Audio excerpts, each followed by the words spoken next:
Hi y'all, my name is Jane. I use she, her, hers pronouns, and I'm a junior studying chemical engineering and sustainability studies at UT. Woohoo, hook 'em. So summer internships, that was like such a big, scary question and worry my first year. I felt like there was so much pressure to immediately get a summer internship. So first things first, you don't need one, especially your first summer after college. There are a lot of other ways to spend your first summer, so it's okay. If you do decide to look for one, you can always do it online, just sort of like finding opportunities and applying for them, see what happens. You also can go in person. There are several job fairs at UT. Every semester, there's this one really big job fair for engineers called Expo.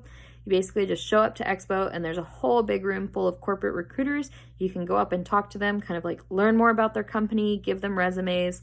Sometimes that leads to an interview or a job, but sometimes it won't, especially if you're a first year student. They might only be accepting like juniors and seniors. That is okay. I think it's still worth it to kind of like go to Expo and check it out, even if it doesn't lead to a job. So don't put too much pressure on yourself to like get a job right off the bat at Expo.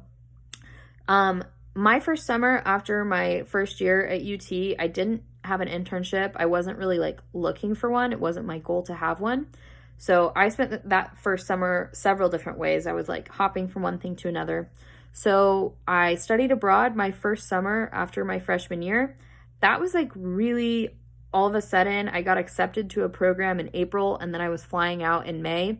So I studied abroad in Beijing, China for about a month. That was an incredible experience. So you could always study abroad your first summer. If you can't figure that out, you can't afford it, something like that, there's always time after that. A few other things you can do in your first summer.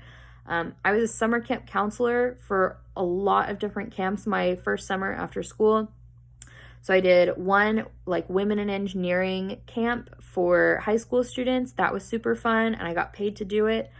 I went to like a summit type of thing for women in public policy, which is like totally different from engineering, something I'd never get in class, but it was an absolute blast. I learned so much. So that was called New Leadership Texas, if you're interested in it. I also worked a whole bunch in both my hometown and in Austin. So there's no right way to do your first summer. You don't have to get an internship just because somebody else did. So do whatever feels right. Do whatever you want to do. Your first summer after your first year of college is the time when you have the most freedom. So definitely fit in some fun time. You don't have to go straight to working a job. But figure out what's right for you after you've started your first year.